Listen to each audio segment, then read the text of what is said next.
Hi there. Welcome to this week's episode of the podcast with me, Russell Davis. I'm taking some time off over Christmas and New Year, so in January we're exploring some episodes from the archive. And this one's one of the most popular episodes from last year, from August 24. And it's based around one of my favourite quotes from William Whitecloud. And it says, "The bottom line of what I've learnt in life, being guided by what makes sense, will give you an illusion of stability and security. In the long run, will feel irrelevant and unfulfilling. And to be guided by the calling of the wild, irrational inner voice that makes no sense whatsoever leads to a spectacularly miraculous life. But I've also learnt that a spectacularly miraculous life does not unfold for the half-hearted. You have to be all in." So what does that really mean? What does all in being mean? What stops us being all in to create that miraculous life we crave? Well, let's dive in and find out.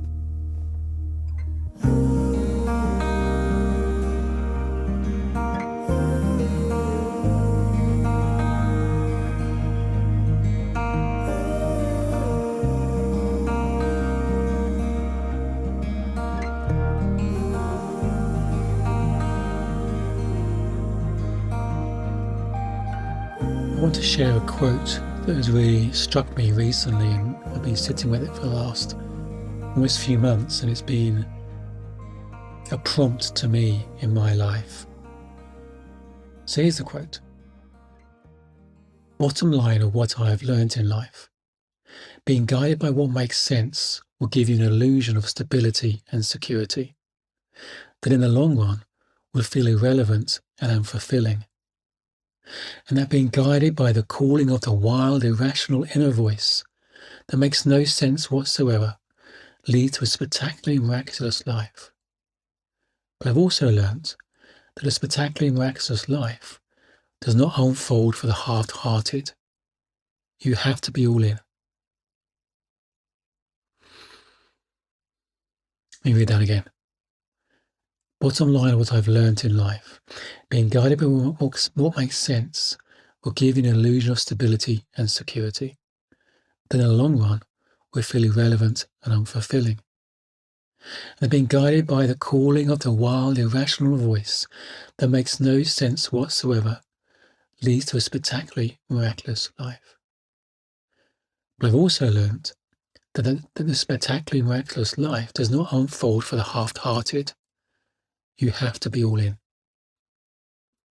And that's a quote from William Whitecloud. And let me explain a bit why it's really struck me and I've taken so much from it. Being guided by what makes sense will give you an illusion of stability and security. The long run will feel irrelevant and unfulfilling. That really kind of sums up my corporate career.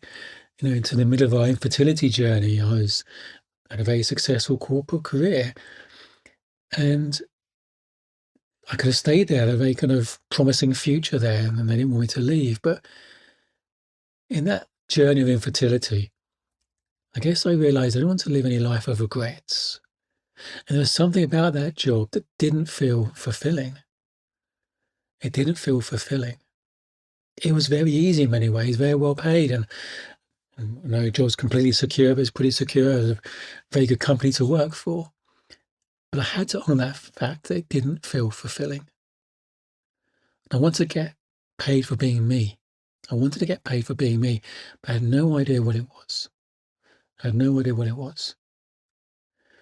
And I was in a workshop, just after I resigned actually. I was in a workshop, and the workshop leader shared a quote from Charlie and the Chocolate Factory. And it was Grandpa Joe, when Charlie had found his golden ticket. He'd taken it home to show his family. And he said to his family, "I'm going to sell this ticket because we need the money." And Grandpa Joe said only had 4 to sell that ticket. They're printing money every day. There's only 4 of those tickets. Only had 4 to sell that ticket. And it helped me realise that actually I've been chasing the money. There's only one of me. I actually need to honour me and be me and find something that's more me, and honour that little voice within that did feel irrational. It felt very irrational, especially to my mum, who'd been in a very secure career all her life and couldn't understand why I was walking away from that to find something more me. I had no idea what that was, especially at that point with a baby on the way. When I left, I kind of knew my financial security was tied up in that job. But I left, I hadn't realised how much my identity was also tied up in that job. But it's an illusion of security and stability. I was a worrier, and just because I had that good paycheck each month didn't stop me being worried. Maybe what about losing my job? What about not having enough money? What about, when you're a worrier, when you're looking in the wrong place for security and stability, you look in the wrong place, you never get there. I could get promotion, but I still worried about money. The glow of the promotion and the taking my salary didn't last that long. I went back to my habitual state of worry because unconsciously I was looking in the wrong place for security and stability. And it was an illusion. It was an illusion that did feel unfulfilling. It did feel unfulfilling. It goes on the next line, and being guided by the calling of the wild, irrational voice that makes sense, no sense whatsoever, leads to a spectacularly miraculous life. And I think sometimes we trust our instinct. It doesn't make any sense. It's not logical. But it's our truth. And we never have to justify our truth, our soul, our heart. We never have to justify it. Often you can't justify it because you never have to. It's your truth. And I truly believe the more we honour our truth, it's the right thing for us and for others. And for others, they may not see that immediately. But in the long run, I think it's the right thing for our soul and other people's soul. Imagine this world if everyone could honour their heart and their soul. I think it'd be an amazing place. So you can't justify this. You can't justify it. Your little voice within, your truth. And then the quote goes on to say, but I've also learned that the spectacular and miraculous life does not unfold for the half-hearted. You have to be all in. You have to be all in. I think there's something about commitment. There is something about commitment. I had to honour that commitment to leave, honour that little voice within, and trust I was going to be okay and work it out. I was stepping into the unknown. I had another job lined up. I had to trust it was going to be okay. It really was leaning beyond my edge. My current coach is really about leaning beyond my edge. A friend I know, his relationship broke down. He was going through a divorce. His wife had moved out of their home. He was still living in the house. They had to sell it so they could split the money. It was on the market. It wasn't selling, and he wasn't, he's still there. And a friend of his said to him that he thinks that the house isn't selling because he isn't committing to moving on. He hasn't let go of the relationship. He needs to commit to move on. So he decided in a month's time, well, come hell or high water, he'll be out of that house. If it's not sold, he'll still move out. He needed to sleep on a friend's couch. He'll be out of that house in a month's time. He was committed to moving on, whether the house sold or not. The house sold within a few weeks. I think there's something about that commitment. The universe steps up as well. I'm sure I'll come back to, but it's about us committing. When we commit, it evokes a way of being that drives action. When we commit to something, it evokes a way of being that drives action. When you think about something you want to create in your life, the first question I was asking is what you need to do. The first question is, who do you need to be to make that happen? Who do you need to be to make that happen? I didn't believe I could afford to save when I left my corporate job and started from scratch, self-employed. I didn't believe I could afford to save, but I committed to. It was a small amount each month, and it worked out. And it's always been the way when we made that financial commitment to something. It felt a stretch. Can we do it? When I've committed, it's worked out. It's worked out. When we commit to something, it elevates us. A new way of being shows up. a new way of being shows up. With my current coach, it's a big investment, tens of thousands, and it's a big investment, but I know it's the right thing for me, but it's still scary. My coach pointed out I was dragging my feet. I wasn't making that commitment. Was I in or out? And I realized I just had to commit. I couldn't wait till I felt comfortable. I had to commit. Feelings are not good guidance to make it into life. Commitment's a choice, not a feeling. It's a way of being, it's not a feeling. If you wait for the right feeling, you could be waiting a long time. And I also believe that when we commit, the universe steps up. Another quote from an adventurer from the 1900s is, "When I said that nothing had been done, I erred in one important matter. We had definitely committed ourselves and were halfway out of our ruts. We had put down our passage money, booked a sailing to Bombay. This may sound too simple, but is great in consequence. Until one is committed, there is hesitancy, a chance to draw back, always ineffectiveness. Concerning all acts of initiative, there is one elementary truth, the ignorance of which kills countless ideas and splendid plans. The moment one definitely commits oneself, then providence moves too. A whole stream of events issues from the decision, raising in one's favour all manner of unforeseen incidents, meetings, and material assistance, which no man could have dreamed would have come his way. I learnt a deep respect for one of Goethe's couplets. Whatever you can do or dream you can, begin it. Boldness has genius, power, and magic in it." That's W. Maria, an adventurer, Scottish adventurer. And I, again, kind of agree with that.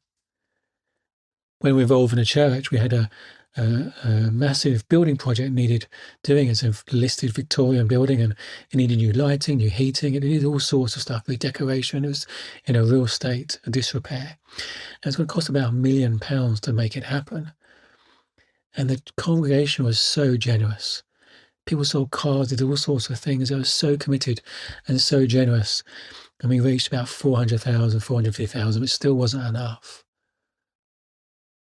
But then, out of the blue, the vicar got a letter from a solicitor saying an old lady that had died many years ago had left all sorts of properties and houses and money in the bank. There was more than enough to cover the balance. No one had any idea she had such money. No one had any idea. But I think there's some that commitment, that providence shows up. Things happen to honour that commitment. I think there's plenty of people going through very challenging situations. We've been through 10 years of infertility. And maybe listen to this and say, yeah, well, I'm committed. Why is it not happening? And sometimes we have goals.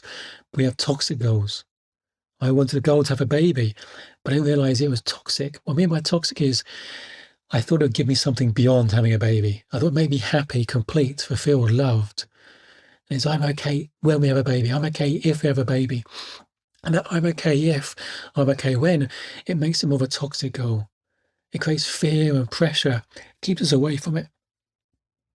To create our goals is a place to come from, not a place to get to. It's a place to come from, not a place to get to. Psychologically. I help people create the container they want to bring their baby into. Create the psychological container, as in the way they're being, who they are as a person. Be that person now that feels loved, a sense of belonging, worthiness. Not unconsciously thinking a baby's going to give them that. Whether it's the promotion, the baby, the relationship, if we think it's going to give us something psychologically that we think we need, we're looking in the wrong place. It's within us already. It's a place to come from. It's a place to come from. And that thinking the goal is going to give us those things contaminates how we show up. Contaminates how we show up, almost prevents us from creating it. Prevents us from creating it.